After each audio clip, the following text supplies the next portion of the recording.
what money is? Today, we are going to learn how to clear our thoughts about money. In this small booklet titled Money is God in Action by Raymond Charles Barker, he is discussing money. Mr. Barker writes, the people who have money want more. The people who don't have money want it. We know that the universe is a fluidic creation. It is an eternally flexible creation. It is always in a state of flux.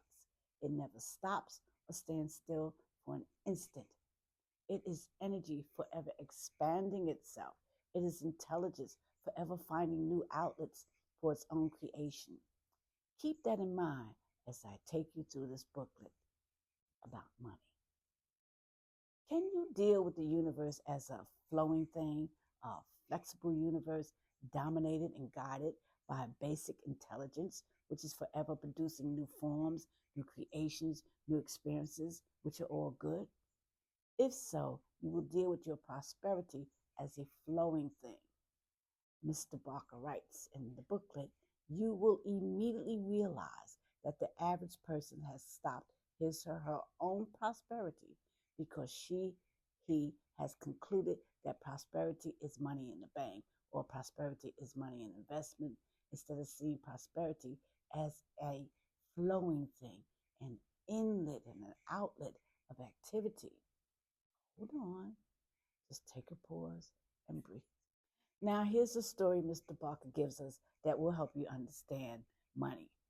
He writes, many people pick up their morning paper and the first thing they read is the stock market page.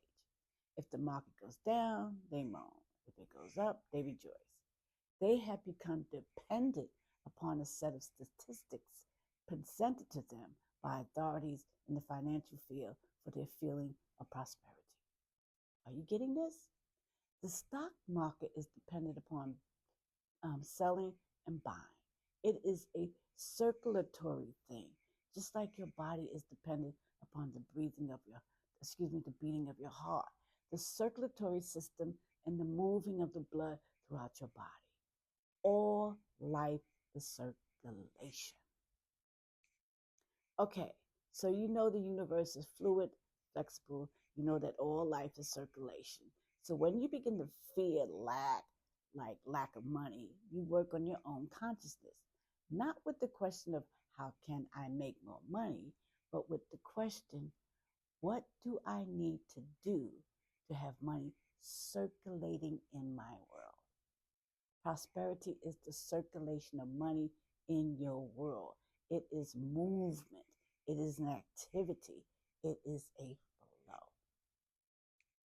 Raymond Charles Barker writes, I've often defined prosperity as being a state wherein I am always able to do what I want to do at the instant of the time that I want to do it. I like that. How do you move into an abundant life? The first step towards abundance, Mr. Barker writes, is to love money. Why? Because it is the means which God is using at the present instant to maintain a circulation in your world of economics. Notice how he continues to use the word circulation. Don't hoard your money. Be wise in the use of money. Be receptive to the idea of money, and you will have money. No good thing is withheld from those who love God, and money is good. But you have to believe that money is good. Start correcting your thoughts about money.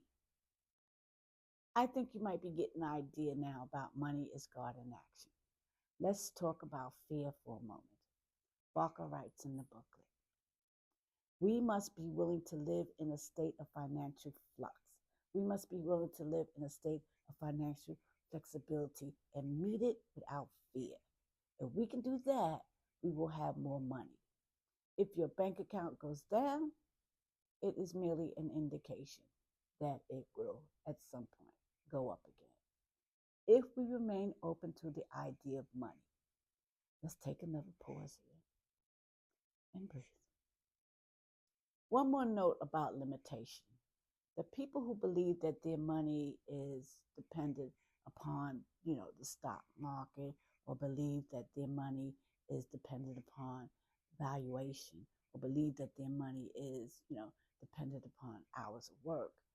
Those people are living under the bondage of limitation, and they do not demonstrate money. They demonstrate more worry, more watching, more fear, because that is where they have placed their attention. That is where they are setting up cause, so they reap a similar effect, because cause and effect are one. I'll leave you with this from the booklet, which is, only 16 pages. Mr. Barker writes, you will find that the people who have the greatest freedom in money are the people who no longer have to think about money. They have arrived at a subconscious conviction that they will always have it, and they always do have money, because they are subjectively convinced of the fact. The people who have trouble in regard to money have not yet convinced themselves that they can live in this world and have the freedom and use of money. There is so much more in this little booklet that will help free your mind about money and help you change into someone who has a money consciousness. Will you purchase this little booklet and learn about money? If so, let me know what you think. Leave a comment below once you read it, and enjoy the read, and I will see you at the